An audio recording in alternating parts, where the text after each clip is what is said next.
Hello friends, स्वागत है आप सभी का पूजा डागर जी की क्लास में। हम चैप्टर नंबर 7 करेंगे। साइंस जी के हम करते हैं 3 बजे वाली क्लास में।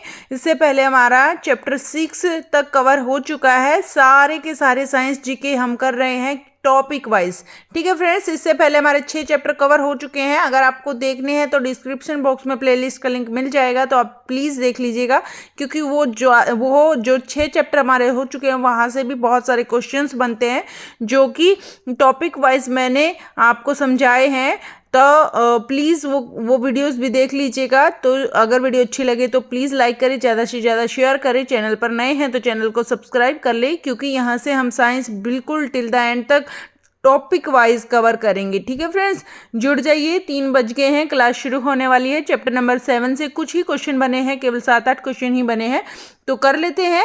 इसके बाद हम चैप्टर नंबर 8 आज ही शुरू करेंगे, क्योंकि इसके कम क्वेश्चन बने। तो यहाँ से हमने सोचा कि एक क्लास में दो चैप्टर कर लेते हैं, क्योंकि वो चैप्टर कंप्लीट नहीं होगा 8 वाला, लेकिन वहाँ से कुछ 20 क्वेश्चंस मैंने लिख दिए हैं, यहाँ पर ऐड कर दिए हैं। चैप्टर नंबर 7 है हमारा, क्या है, मैग्नेटिक अफेक्ट्स एंड मैग्नेटिज्म, जिसकी हिंदी होती है चुंबकीय प्रभाव और चुंबकत्व। ठीक है फ्रेंड्स, और मोस्ट इंपॉर्टेंट क्वेश्चन आंसर रहने वाले हैं हमारे। जल्दी से स्टार्ट करते हैं अपनी क्लास को। प्लीज़ वीडियो में अंत तक जुड़े रहें।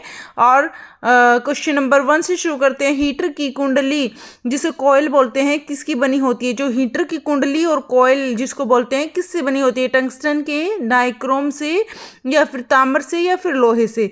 तो जो हीटर की कुंडली होती है ना फ्रेंड्स, वो बनी होती है हमारी नाइक्रोम से। किसकी बनी होती है? इसकी बनी होती है ये, इसका आंसर रहेगा बी। ठीक है, नाइक्रोम से बनी होती है हीटर की कुंडली, जो होती है वो नाइक्रोम से बनी होती है। क्वेश्चन नंबर 2 देख लेते हैं। क्वेश्चन नंबर 2 क्या है? स्वागत है सभी का पूजा डागर जी की क्लास में। जुड़ जाइए, 3 बज गए हैं फ्रेंड्स, हम अपनी क्लास शुरू करने जा रहे हैं। एक क्वेश्चन हमारा हो चुका है। क्वेश्चन नंबर 2 देख लेते हैं। मोबाइल चार्ज होता है, मोबाइल चार्ज होता है एक यूपीएस से, या एक इन्वर्टर से, या एक ऊंचाई ट्रांसफार्मर से, या फिर एक अपचयी ट्रांसफार्मर से? तो क्या रहेगा इसका आंसर फ्रेंड्स? मोबाइल चार्ज होता है। तो मोबाइल चार्ज किससे होता है? मोबाइल चार्ज होता है एक अपचयी ट्रांसफार्मर से। ठीक है, एक अपचयी ट्रांसफार्मर से। ठीक है, अपचयी ट्रांसफार्मर से। आगे चलते हैं। क्वेश्चन नंबर 3, निम्नलिखित में से कौन सा जो है धातु चुंबकीय द्वारा आकर्षित नहीं होता? इनमें से कौन सा धातु ऐसा है जो चुंबक के द्वारा आकर्षित नहीं होता है? निकेल है, लोहा है, या कोबाल्ट है, या एल्यूमिनियम है? तो क्या इसका आंसर रहेगा फ्रेंड्स? इसका आंसर रहेगा, जल्दी से गैस कीजिएगा, थर्ड क्वेश्चन का क्या आंसर रहेगा? निम्नलिखित में से कौन सा धातु चुंबक के द्वारा आकर्षित नहीं होता है? चुंबक के द्वारा कौन सा धातु आकर्षित नहीं होता? लोहा हो जाएगा चुंबक से आकर्षित, निकेल भी हो जाएगा, और कोबाल्ट भी हो जाएगा, लेकिन एल्यूमिनियम है वो चुंबक से आकर्षित नहीं होगा। तो एल्यूमिनियम रहेगा इसका आंसर। क्वेश्चन नंबर 4 देख लेते हैं। क्वेश्चन नंबर 4 क्या है? प्लीज़ वीडियो में अंत तक जुड़े रहें। क्वेश्चन अच्छे लगे तो प्लीज़ वीडियो को लाइक कर दीजिए और शेयर करना ना भूलें। क्वेश्चन नंबर 4, निम्नलिखित में से कौन सा एक अर्धचालक नहीं है? इनमें से कौन सा एक अर्धचालक नहीं है? हमने अर्धचालक से रिलेटेड क्वेश्चंस किए हैं फ्रेंड्स 6 चैप्टर में, तो आप याद कीजिएगा अर्धचालक से रिलेटेड इनमें से कौन कौन से हैं। इसमें से नहीं बताना है, एक गलत है, बाकी सारे सही हैं हमारे। तो जर्मेनियम, सिलिकॉन, या फिर क्वार्टर्स, या फिर गैलियम आर्सेनाइड। तो क्या रहेगा इसका आंसर? जो जर्मेनियम है ये भी हमारा अर्धचालक होता है, सिलिकॉन है ये भी हमारा अर्धचालक में ही आता है, और जो है ये क्वार्टर्स है ये भी हमारा अर्धचालक में ही आता है। लेकिन जो डी आंसर है हमारा गैलियम आर्सेनाइड, ये हमारा अर्धचालक नहीं है। ठीक है, याद रखना अर्धचालक कौन कौन से? क्वार्टर्स और जर्मेनियम और सिलिकॉन, ये सारे के सारे अर्धचालक हैं। ठीक है फ्रेंड्स, आगे चलते हैं क्वेश्चन नंबर 5 पर। क्वेश्चन नंबर 5 क्या है देख लेते हैं जल्दी से। स्वागत है सभी का पूजा डागर जी की क्लास में। प्लीज़ वीडियो को लाइक कर दीजिए। क्वेश्चन नंबर 5, चुंबकीय सुई किस तरफ संकेत करती है? जो चुंबकीय सुई होती है वह किस तरफ संकेत करती है? पश्चिम में करती है, पूर्व में करती है, उत्तर में करती है, या आकाश में करती है? तो जो चुंबकीय सुई होती है वो किस तरफ संकेत करती है? जब भी हम चुंबकीय सुई को कहीं पर रखते हैं तो वो हमेशा उत्तर की तरफ संकेत करती है। कौन सी तरफ? उत्तर की तरफ संकेत करती है। तो इसका आंसर रहेगा हमारा सी, उत्तर की तरफ संकेत करती है चुंबकीय सुई। क्वेश्चन नंबर 6, यह पदार्थ की चुंबकीय प्रवृत्ति ऋणात्मक है। एक पदार्थ की जो है चुंबकीय प्रवृत्ति ऋणात्मक है। चुंबकीय प्रवृत्ति कैसी है? ऋणात्मक है। तो जो है पदार्थ है, तो पदार्थ कैसा है? लोह चुंबकीय है, अनुचुंबकीय है, या फिर प्रतिचुंबकीय है, या अचुंबकीय है। ठीक है फ्रेंड्स, इसने बोला है जो एक पदार्थ है, एक पदार्थ की जो चुंबकीय प्रवृत्ति है, चुंबकीय प्रवृत्ति है एक पदार्थ की, वो ऋणात्मक होती है। ऋणात्मक और धनात्मक का मतलब आप समझते हो? धनात्मक होता है प्लस में और ऋणात्मक होता है माइनस में। तो ऋणात्मक होती है, तो ऋणात्मक होती है, तो यह कैसा होगा? यह लोह चुंबकीय होगा या नहीं? लोह चुंबकीय नहीं होगा। यह अनुचुंबकीय होगा? नहीं, अनुचुंबकीय भी नहीं होगा। यह प्रतिचुंबकीय होगा। प्रतिचुंबकीय मीन्स कभी कभी यह अपनी तरफ अट्रैक्ट कर लेता है, कभी नहीं करता है। तो जो है एक पदार्थ की चुंबकीय प्रवृत्ति ऋणात्मक होती है, यानी ऋणात्मक माइनस में होती है, तो प्रतिचुंबकीय होता है। क्या होता है? प्रतिचुंबकीय होता है। आगे चलते हैं। क्वेश्चन नंबर 7, निम्नलिखित कथनों में से कौन सा एक सही नहीं है? इनमें से कौन सा एक सही नहीं है? तो देख लेते हैं, पूरी लाइन अच्छे से देखना, क्योंकि इनमें से नहीं वाला पता करना है। बाकी 3 हमारे सही हैं, 1 हमारा गलत है। तो देख लेते हैं जल्दी जल्दी से। ए, चुंबकीय अक्षेत्र बल रेखाएं, चुंबकीय अक्षेत्र बल रेखाएं किसी चुंबक के ध्रुवों के समीप एक दूसरे से काफ़ी दूर दूर होती हैं।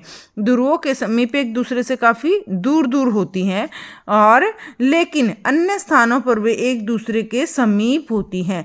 तो जब चुंबकीय क्षेत्र बल रेखाएं हैं, तो चुंबकीय क्षेत्र बल रेखाएं हैं किसी चुंबक के ध्रुवों के समीप एक दूसरे से काफ़ी दूर दूर होती हैं, और बाकी वह एक दूसरे के नज़दीक आ जाती हैं। तो जो है 7th का है, अभी देखना है यहाँ पर दूर दूर होती है, देखना है। आगे देखते हैं ऑप्शंस। पृथ्वी का चुंबकीय क्षेत्र, जो पृथ्वी का चुंबकीय क्षेत्र है, लोहा और निकिल जैसी धातुओं का पृथ्वी के करोड़ में संचलन, पृथ्वी के करोड़ में संचलन होने के कारण, पृथ्वी के करोड़ में संचलन होने के कारण। बी, पृथ्वी का चुंबकीय क्षेत्र लोहा और निकिल जैसी धातुओं का पृथ्वी के करोड़ में संचलन होने के कारण। ठीक है, पृथ्वी का जो है चुंबकीय क्षेत्र है वह लोहा और निकिल के जैसी धातुओं का पृथ्वी के करोड़ में संचलन होने के कारण ये भी होता है। आगे चलते हैं। यदि किसी चुंबकीय क्षेत्र का अनुप्रस्थ क्षेत्रफल, अगर किसी चुंबकीय क्षेत्र का अनुप्रस्थ क्षेत्रफल है वह बढ़ता है, लेकिन जो है उसका फ्लक्स एक समान होता है या रहता है, तो फ्लक्स घनत्व घटता है। ये बिल्कुल सही है। जब किसी चुंबकीय क्षेत्र में गतिशील किसी चालक की गति बढ़ा दी जाती है, चुंबकीय क्षेत्र में जब गतिशील यानी कुछ चल रहा है, तो चालक की जो है गति बढ़ा दी जाती है, तो प्रेरित वोल्टता बढ़ती है। तो बढ़ जाती है, वो भी बढ़ेगी, क्योंकि अगर चुंबकीय क्षेत्र की जो है गतिशीलता भी बढ़ा दी जाती है तो उसकी गति भी बढ़ जाती है। तो इसका आंसर रहेगा चुंबकीय क्षेत्र बल रेखाएं, इसका ए आंसर रहेगा। चुंबकीय क्षेत्र जो है बल रेखाएं, चुंबकीय क्षेत्र बल रेखाएं किसी चुंबक के ध्रुवों के समीप एक दूसरे के काफ़ी दूर दूर होती हैं, लेकिन अन्य स्थानों पर ये एक दूसरे के समीप होती हैं। ये दूर दूर नहीं होती, ये बिल्कुल समीप होती हैं हमेशा। तो इसका आंसर रहेगा ए। यह क्वेश्चन हमारा इसका नहीं में आता है आंसर। आगे चलते हैं। क्वेश्चन नंबर 8, केवल 8 एक क्वेश्चन बच गया है चुंबक वाले लेसन का, और फिर हमारा ये कंप्लीट हो जाएगा, क्योंकि इसमें कम ही क्वेश्चन बने। क्वेश्चन नंबर 8, यदि किसी चुंबक को बराबर लंबाई के 2 टुकड़ों में काट दिया जाता है, अगर किसी चुंबक को बराबर लंबाई के 2 टुकड़ों में काट दिया जाता है, तो एक टुकड़ा उत्तरी पोल की तरह कार्य करेगा तथा दूसरा दक्षिणी पोल की तरह कार्य करेगा, या दोनों टुकड़े अपना चुंबकत्व खो देंगे, या फिर उनमें से एक टुकड़ा अपना चुंबकत्व खो देगा, या फिर दोनों टुकड़े संपूर्ण चुंबक की तरह कार्य करेंगे। तो क्या इसका आंसर रहेगा फ्रेंड?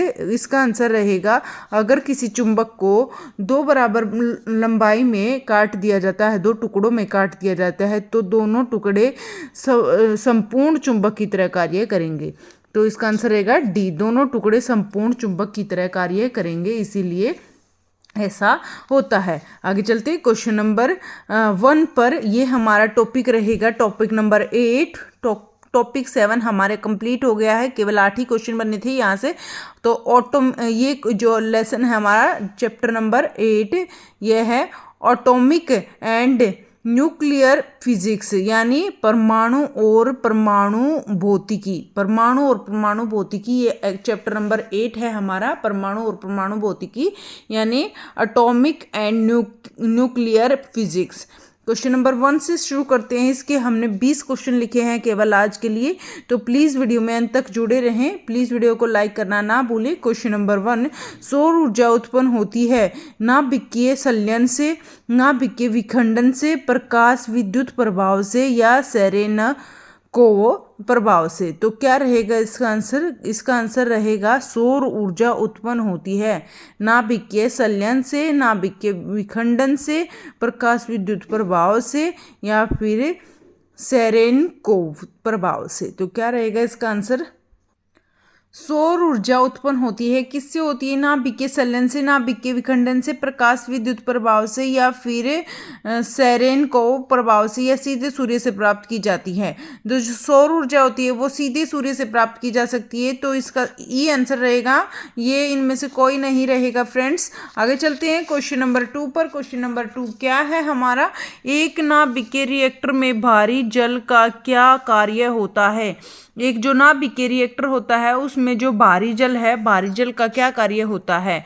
न्यूट्रॉन की गति को बढ़ाना, न्यूट्रॉन की गति को कम करना, या फिर रिएक्टर को ठंडा करना, या फिर नाभिकीय क्रिया को रोकना। एक नाभिकीय रिएक्टर में भारी जल का क्या कार्य होता है? तो क्या कार्य होता है? इसका आंसर रहेगा न्यूट्रॉन की गति को कम करना। न्यूट्रॉन की गति को कम करना कार्य रहता है। ठीक है, इसका बी आंसर रहेगा न्यूट्रॉन की गति को कम करना। यह नाभिकीय रिएक्टर में भारी जल का कार्य है, न्यूट्रॉन की गति को कम करना। क्वेश्चन नंबर 3 देख लेते हैं। चुंबकीय गुणधर्मों के आधार पर ऑक्सीजन का संबंध किससे है? चुंबकीय गुणधर्मों के आधार पर ऑक्सीजन का संबंध किससे है? ऑक्सीजन का संबंध किससे है? लोह चुंबकीय पदार्थ से है, चुंबकीय पदार्थ से, या अनुचुंबकीय पदार्थ से, या प्रतिचुंबकीय पदार्थ से है। तो चुंबकीय गुणधर्मों के आधार पर ऑक्सीजन का संबंध किससे है? तो ऑक्सीजन का संबंध किससे है? इसका आंसर क्या रहेगा? क्वेश्चन नंबर 3 का आंसर रहेगा अनुचुंबकीय पदार्थ से। क्या? अनुचुंबकीय पदार्थ से। ठीक है फ्रेंड्स, अनुचुंबकीय पदार्थ से। चुंबकीय गुणधर्मों के आधार पर ऑक्सीजन का संबंध अनुचुंबकीय प्रभाव से है। ऑक्सीजन अणु ऐसे याद कर लेना, अनुचुंबकीय। क्वेश्चन नंबर 4, द्रव और गैसों में कभी भी क्या अनुचुंबकीय गुण नहीं होते हैं, या प्रतिचुंबकीय गुण नहीं होते हैं, या लो चुंबकीय गुण नहीं होते, या विद्युत चुंबकीय गुण नहीं होते? तो जो द्रव और गैसों में कभी भी क्या नहीं होता है? तो कभी भी क्या नहीं होता है? जल्दी से इसका आंसर कीजिएगा, क्या रहेगा? द्रव्य और गैस। द्रव्य होता है और गैस होता है, इसमें तो लोहे का कोई काम ही नहीं है, तो इसमें क्या रहेगा? इसका आंसर सी रहेगा, लो चुंबकीय गुण नहीं होता है। क्या नहीं होता है? लो चुंबकीय गुण इसमें नहीं होता है। आगे चलते हैं क्वेश्चन नंबर 5 पर। प्लीज़ वीडियो को लाइक कर दीजिए फ्रेंड्स, और वेलकम है सभी का पूजा डागर जी की क्लास में। हम साइंस कर रहे हैं, टॉपिक वाइज कर रहे हैं। आज हमने 7 चैप्टर 8 क्वेश्चंस में कंप्लीट कर लिया है, और अभी 8th चैप्टर कर रहे हैं। 8 चैप्टर के 4 क्वेश्चन अपने हो चुके हैं, 5th क्वेश्चन पर आए हैं। केवल 20 क्वेश्चन मैंने यहाँ से इस चैप्टर के लिए हैं, तो प्लीज़ वीडियो में अंत तक जुड़े रहें। क्वेश्चन नंबर 5, नाभिकीय संयंत्रों में ग्रेफाइट का उपयोग किया जाता है, स्नेहक की तरह, ईंधन की तरह या फिर विमंदक की तरह या फिर उपयुक्त में से कोई नहीं। तो नाभिकीय संयंत्रों में ग्रेफाइट का उपयोग किया जाता है। किसकी तरह किया जाता है? नाभिकीय संयंत्रों में ग्रेफाइट का उपयोग किसकी तरह किया जाता है? क्वेश्चन नंबर 5 का क्या रहेगा आंसर? स्नेहक की तरह, ईंधन की तरह, विमंदक की तरह या उपयुक्त में से कोई नहीं। तो विमंदक की तरह, नाभिकीय संयंत्रों में ग्रेफाइट का उपयोग विमंदक की तरह करते हैं। ये अपने 5 क्वेश्चन हो चुके हैं फ्रेंड्स। आगे चलते हैं क्वेश्चन नंबर 6 पर। प्लीज वीडियो को अंत तक देखें, अंत तक जुड़े रहें वीडियो में। क्वेश्चन नंबर 6, अगर चालू नाभिकीय रिएक्टर में कंट्रोल का उपयोग नहीं किया जाए तो क्या होगा? यदि कोई चालू नाभिकीय रिएक्टर है, उसमें जो है कंट्रोल छड़ों का उपयोग नहीं करेंगे तो क्या होगा? ए, चयन प्रक्रिया सीमा के बाहर चली जाएगी, या फिर रिएक्टर कार्य करना बंद कर देगा, या फिर रिएक्टर में कार्य धीमा हो जाएगा, या फिर रिएक्टर यथावत कार्य करता रहेगा। अगर चालू नाभिकीय रिएक्टर में कंट्रोल छड़ों का उपयोग नहीं करते हैं तो क्या होगा? तो इसका आंसर रहेगा 6 का, इसका आंसर रहेगा चयन प्रक्रिया सीमा के बाहर चली जाएगी। तो अगर चयन प्रक्रिया है वह सीमा के बाहर चली जाएगी। अगर चालू नाभिकीय रिएक्टर में कंट्रोल छड़ों का प्रयोग नहीं करेंगे तो चयन प्रक्रिया सीमा के बाहर चली जाएगी। आगे चलते हैं क्वेश्चन नंबर 7 पर। नाभिकीय रिएक्टर में निम्नलिखित में से किसे बंधक के रूप में प्रयोग किया जाता है? ग्रेफाइट को या रेडियम को या फिर साधारण को या फिर थोरियम को? तो क्या रहेगा इसका आंसर? नाभिकीय रिएक्टर में निम्नलिखित में से किस बंधक के रूप में प्रयोग करते हैं? किसे बंधक के रूप में प्रयोग करते हैं? इसका आंसर रहेगा ग्रेफाइट के रूप में। क्या रहेगा आंसर? ए रहेगा, ग्रेफाइट के रूप में। क्वेश्चन नंबर 8 देख लेते हैं। क्वेश्चन नंबर 8 क्या है? नाभिकीय रिएक्टर के निर्माण में निम्नलिखित में से तत्वों में से कौन सा एक अनिवार्य है? तो इनमें से नाभिकीय रिएक्टर के निर्माण में इनमें से कौन सा तत्व सबसे ज्यादा उपयोगी है? निकेल है, कोबाल्ट है, या ये जो कॉर्नियम है या टंगस्टन है? तो क्या रहेगा इसका आंसर फ्रेंड्स? इसका आंसर रहेगा नाभिकीय रिएक्टर के निर्माणिक तत्वों में सबसे ज्यादा अनिवार्य है, क्या है? जर्कोनियम। क्या रहेगा आंसर इसका? जर्कोनियम रहेगा। आगे चलते हैं क्वेश्चन नंबर 9 पर। अल्फा कण में 2 धन आवेश होते हैं। अल्फा कण में 2 धन आवेश होते हैं। इसका द्रव्यमान लगभग बराबर होता है। इसका द्रव्यमान किसके बराबर होता है? हीलियम के 1 परमाणु के, या फिर 2 प्रोटॉनों के, या फिर 2 पॉजिट्रॉन के और 2 न्यूट्रॉन के द्रव्यमान के योग के, या फिर 2 पॉजिट्रॉन के, क्योंकि प्रत्येक पॉजिट्रॉन जो है में केवल 1 धन आवेश होता है। तो क्या रहेगा इसका आंसर? क्वेश्चन नंबर 9 का क्या आंसर रहेगा फ्रेंड्स? इसका आंसर रहेगा अल्फा कण में 2 धनावेश होते हैं। इसका द्रव्यमान लगभग बराबर होता है हीलियम के परमाणु के। किसके बराबर होता है? हीलियम के परमाणु के द्रव्यमान के बराबर होता है। यह हो गया इसका 9th क्वेश्चन हमारा फ्रेंड्स। आगे चलते हैं 10th क्वेश्चन पर। सूर्य की ऊर्जा उत्पन्न होती है। क्वेश्चन नंबर 10 क्या रहेगा इसका आंसर? सूर्य की ऊर्जा उत्पन्न होती है आयन के द्वारा, या फिर नाभिकीय विखंडन के द्वारा, या फिर नाभिकीय विखंडन और संलयन के द्वारा, या फिर नाभिकीय संलयन के द्वारा। तो सूर्य की ऊर्जा उत्पन्न होती है नाभिकीय संलयन के द्वारा। ठीक है फ्रेंड्स, इस तरह क्वेश्चन आ जाए तो नाभिकीय संलयन के द्वारा जो है सूर्य की ऊर्जा उत्पन्न होती है। क्वेश्चन नंबर 11 देख लेते हैं। संवर्ध यूरेनियम होता है। तो संवर्ध यूरेनियम क्या होता है? प्राकृतिक यूरेनियम जिसमें रेडियोधर्मी U-235 होता है, या फिर आइसोटोप का घटक कृत्रिम रूप से बढ़ाया जाता है, या फिर विशेष खोल में रखी यूरेनियम की छड़ें, या फिर प्राकृतिक यूरेनियम और थोरियम का मिश्रण, या फिर इसका डी क्रोमियम की कैंटिंग की हुई यूरेनियम की छड़ें। तो क्या इसका आंसर रहेगा संवर्ध यूरेनियम क्या होता है? संवर्ध यूरेनियम क्या होता है? तो क्या होता है संवर्ध यूरेनियम? इसका आंसर रहेगा हमारा फ्रेंड्स ए प्राकृतिक यूरेनियम। एक संवर्ध यूरेनियम होता है एक प्राकृतिक यूरेनियम जिसमें रेडियोधर्मी U-235 आइसोटोप का घटक कृत्रिम रूप से बढ़ाया जाता है। कृत्रिम रूप से बढ़ाया जाता है, प्राकृतिक नहीं, हमारे द्वारा कृत्रिम रूप से बढ़ाया जाता है। ठीक है फ्रेंड्स, इसका रहेगा आंसर ए आंसर रहेगा। आगे चलते हैं क्वेश्चन नंबर 12 पर। क्वेश्चन नंबर 12 क्या है? न्यूक्लियर रिएक्टरों में विमंदक और परशीतल दोनों की तरह प्रयुक्त होने वाला पदार्थ कौन सा है? इनमें से कौन सा है? न्यूक्लियर रिएक्टरों में विमंदक और शीतल दोनों की तरह प्रयुक्त होने वाला पदार्थ कौन सा है? भारी पानी है, साधारण पानी है, द्रव्य अमोनिया है, द्रव्य हाइड्रोजन है। तो क्या इसका आंसर रहेगा फ्रेंड्स? इसमें रहेगा आंसर इसका भारी पानी। जो भारी पानी है यह न्यूक्लियर रिएक्टरों में क्या है? विमंदक और परशीतल दोनों की तरह प्रयुक्त होने वाला पदार्थ है भारी पानी। ठीक है, भारी पानी। क्वेश्चन नंबर 13, वह परमाणु ऊर्जा संयंत्र जो हाल ही में सक्रिय हुआ है स्थापित है। तो कहाँ पर? वह परमाणु ऊर्जा संयंत्र जो हाल ही में क्या हुआ है? सक्रिय हुआ है, वह कहाँ पर है? नरोरा में है, कलपक्कम में है, या फिर तारापुर में है, या फिर कैगा में है। तो क्या रहेगा इसका आंसर?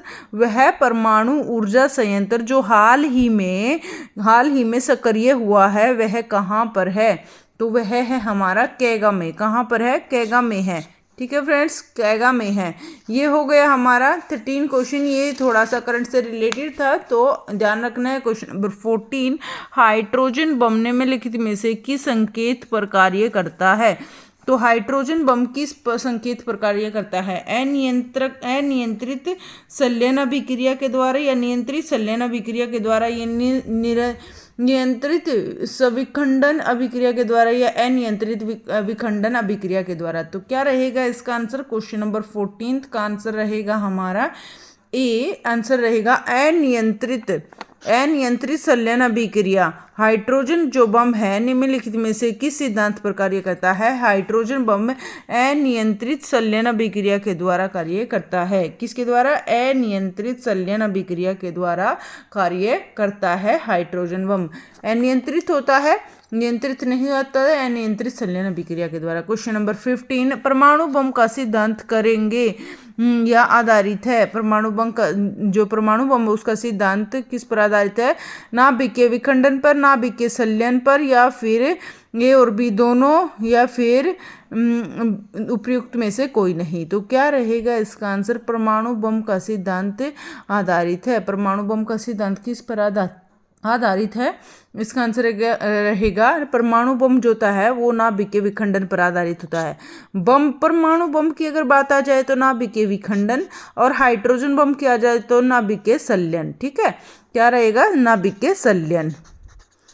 तो दोनों याद रखने हैं, परमाणु बम नाभिकीय विखंडन, और परमाणु अगर हाइड्रोजन बम की बात आए तो नाभिकीय संलयन। या आगे चलते हैं क्वेश्चन नंबर 16 पर।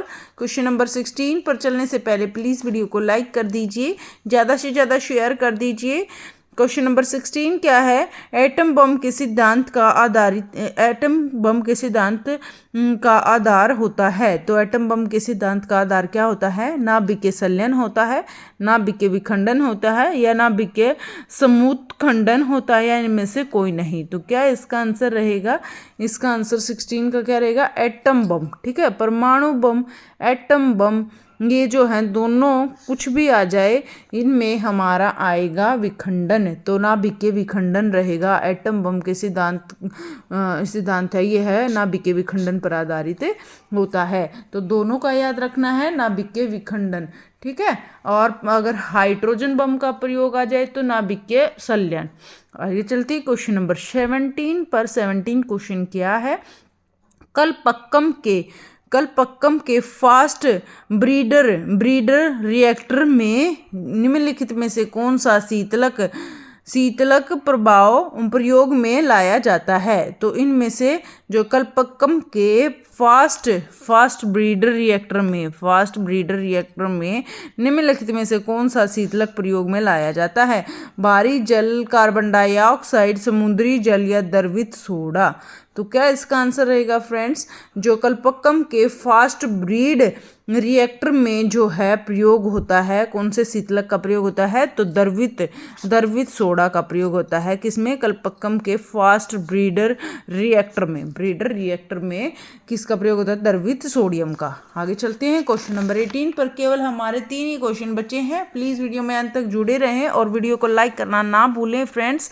क्वेश्चन नंबर 18 क्या है? क्वेश्चन नंबर 18 क्या है? कलपक्कम के फास्ट ब्रीडर टेस्ट रिएक्टर में निम्नलिखित में से कौन सा शीतलक के रूप में प्रयोग लाया जाता है? कौन सा शीतलक के रूप में प्रयोग लाया जाता है? देखो वही क्वेश्चन है। कलपक्कम के फास्ट ब्रीडर टेस्ट रिएक्टर में जो है कि कौन से शीतलक के रूप में प्रयोग लाया जाता है। तो कैसे भी घुमा फिरा के क्वेश्चन दे आंसर वही रहेगा। हैवी वाटर का, कार्बन डाइऑक्साइड का, या समुद्री जल का, या गलित सोडा का। तो गलित या द्रवित सोडा किसी प्रकार का भी हो, एक ही चीज होता है। तो इसका आंसर होगा हमारा डी। ठीक है, गलित सोडियम का इसमें प्रयोग होता है। क्वेश्चन नंबर 19 पर चलने से पहले प्लीज़ वीडियो को लाइक करें और ज़्यादा से ज़्यादा शेयर करें प्लीज़। और हम टॉपिक वाइज साइंस को कवर कर रहे हैं। अभी हमारा 8 टॉपिक चल रहा है और इससे पहले हमने 7 टॉपिक भी आज ही की क्लास में किया है। केवल उसमें 7-8 क्वेश्चन ही बन रहे थे फ्रेंड्स, इसीलिए छोटी क्लास हो जाती तो मैंने इसमें 8 चैप्टर भी रख दिया है। तो आपको अगर पहले वाले 6 चैप्टर देखने हैं तो आपको डिस्क्रिप्शन बॉक्स में प्लेलिस्ट का लिंक मिल जाएगा, तो आप देख लीजिएगा। आपके लिए बहुत बहुत ज़्यादा यूज़फुल रहने वाले हैं। अगर आप जॉब से रिलेटेड कोई टेस्ट दे रहे हो, पेपर दे रहे हो, उसके लिए भी बहुत ज़्यादा उपयोगी है ये आपके लिए क्वेश्चंस। और अगर आप स्कूल में कोई पेपर दे रहे हो, कॉम्पिटिटिव एग्ज़ाम में पार्ट ले रहे हो अगर कहीं पर भी, तो आपके लिए ये क्वेश्चंस आपके लिए बहुत ज़्यादा यूज़फुल रहने वाले हैं। तो आप इस सारी वीडियो डेली आप आधा घंटा अगर साइंस को देते हैं तो आपकी साइंस पूरी कवर हो जाएगी। सब MCQ क्वेश्चंस हम कर रहे हैं हर एक क्लास में। क्वेश्चन नंबर 19, कलपक्कम सुर्खियों में रहा है अपने रेल इंजन कारखाने हेतु परमाणु शक्ति प्रयोजन के कारण, या फिर रॉकेट प्रक्षेपण केंद्र के कारण, या फिर अंतरिक्ष केंद्र हेतु। तो क्या रहेगा? कलपक्कम सुर्खियों में क्यों रहा है? तो याद करो, कलपक्कम सुर्खियों में क्यों रहा है कलपक्कम? तो 19 का क्या आंसर रहेगा? जल्दी से आप गेस कीजिए क्या रहेगा इसका आंसर। 19 का क्वेश्चन का आंसर रहेगा हमारा बी, परमाणु शक्ति परियोजना के कारण। परमाणु शक्ति परियोजना के कारण, क्योंकि यह परमाणु शक्ति परियोजना के कारण कलपक्कम सुर्खियों में रहा है। अभी थोड़ी देर पहले हमने एक क्वेश्चन किया था कलपक्कम से रिलेटेड, जो है क्या किया था? कलपक्कम से रिलेटेड क्वेश्चन और किया था ना हमने। कलपक्कम के फास्ट ब्रीडर रिएक्टर में कौन सा शीतलक प्रयोग होता है? तो द्रवित सोडियम प्रयोग होता है। तो कलपक्कम है ये परमाणु शक्ति परियोजना के लिए के कारण प्रसिद्ध है सुर्खियों में। क्वेश्चन नंबर 20, नाभिकीय रिएक्टर और परमाणु बम में अंतर है। केवल हमारे 22 क्वेश्चन रखे हैं मैंने, इसमें 20 नहीं है। 2 क्वेश्चन तो मैंने देखे ही नहीं थे, 22 क्वेश्चन हो गए। तो 20 क्वेश्चन देख लेते हैं जल्दी से। नाभिकीय रिएक्टर और परमाणु बम में यह अंतर है कि नाभिकीय जो रिएक्टर होता है और परमाणु बम होता है, इन दोनों में क्या अंतर है? नाभिकीय रिएक्टर में श्रृंखला का अभिक्रियान्वयन नियंत्रित होता है। नाभिकीय रिएक्टर में कोई श्रृंखला अभिक्रियान्वित नहीं होती है, जबकि परमाणु बम में होती है। और नाभिकीय रिएक्टर में श्रृंखला का अभिक्रियान्वयन होता है, या परमाणु बम नाभिकीय संलयन पर आधारित है, जबकि नाभिकीय रिएक्टर में नाभिकीय विखंडन होता है। तो क्या इसका आंसर रहेगा फ्रेंड्स? क्वेश्चन नंबर 20 का क्या आंसर रहेगा? जल्दी से इसको ध्यान से देखिए। नाभिकीय रिएक्टर और परमाणु बम में यह अंतर है। नाभिकीय रिएक्टर में जो है, नाभिकीय रिएक्टर होता है उसमें श्रृंखला का अभिक्रियान्वयन होता है।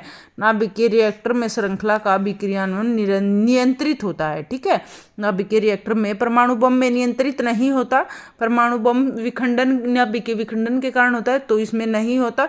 और नाभिकीय रिएक्टर में श्रृंखला का अभिक्रियान्वयन जो है वो नियंत्रित होता है। ठीक है फ्रेंड्स, ये हो गया 20 क्वेश्चन। हमारे 2 क्वेश्चन पेंडिंग है। प्लीज़ वीडियो में अंत तक जुड़े रहें। अभी कर लेते हैं, केवल 2 से 3 मिनट में जल्दी से कर लेते हैं। क्वेश्चन नंबर 21, एक ब्रीडर रिएक्टर वह है। एक ब्रीडर रिएक्टर क्या है? एक ब्रीडर रिएक्टर क्या है? जो केवल हैवी वाटर प्रयोग में लाता है, जिसमें विखंडन होने वाले पदार्थ की आवश्यकता नहीं होती, या सी, जो विखंडन होने वाले पदार्थ को उससे अधिक उत्पन्न करता है जितना वह जलता है, या इनमें से कोई नहीं। तो ब्रीडर रिएक्टर क्या होता है? इसका आंसर क्या रहेगा? इसका आंसर रहेगा हमारा सी। ब्रीडर रिएक्टर होता है जो विखंडन होने वाले पदार्थ को उससे अधिक उत्पन्न करता है। विखंडन होने वाले पदार्थ को उससे अधिक उत्पन्न करता है जितना वह जलता है। जितना वह जलता है उससे अधिक उत्पन्न करता है। आगे चलते हैं। क्वेश्चन नंबर 22 पर निम्नलिखित में से कौन सा यूरेनियम समस्थानिक परमाणु ऊर्जा संयंत्र में बिजली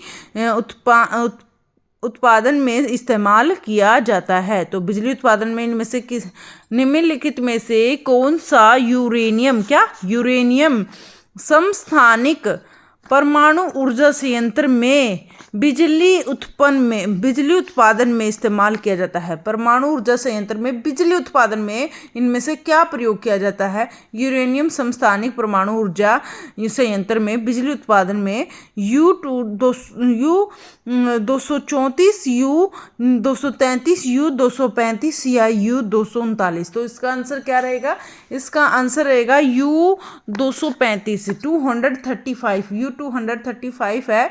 यह है यूरेनियम समस्थानिक परमाणु ऊर्जा संयंत्र में बिजली उत्पादन में इस्तेमाल किया जाता है। बिजली उत्पादन में इस्तेमाल किया जाता है। Thank you so much friends, video में एंड तक जुड़े रहने के लिए थैंक यू। और आई होप आपको क्लास पसंद आई होगी, सारे क्वेश्चंस आपको समझ में आए होंगे। तो कुछ गलती रह गई हो तो प्लीज़ कमेंट बॉक्स में मेंशन कीजिएगा। Thank you so much, bye bye, take care. फिर मिलते हैं शाम वाली क्लास पर। शाम वाली अपनी क्लास होती है 8 से 8:40। मैं आपको डेली रिवाइज करवाती हूँ, डेली रिमेंबर करवाती हूँ। प्लीज़ टाइम से आया करें, प्लीज़ टाइम से आया करें। 3 से 3, 3:30 ये हमारी साइंस की क्लास होती है, और ये हमारी 8 से 8:40 पर हमारी जीके की क्लास होती है। Okay, bye bye, take care. फिर मिलते हैं शाम वाली क्लास पर। प्लीज़ टाइम से आ जाइएगा। Bye bye.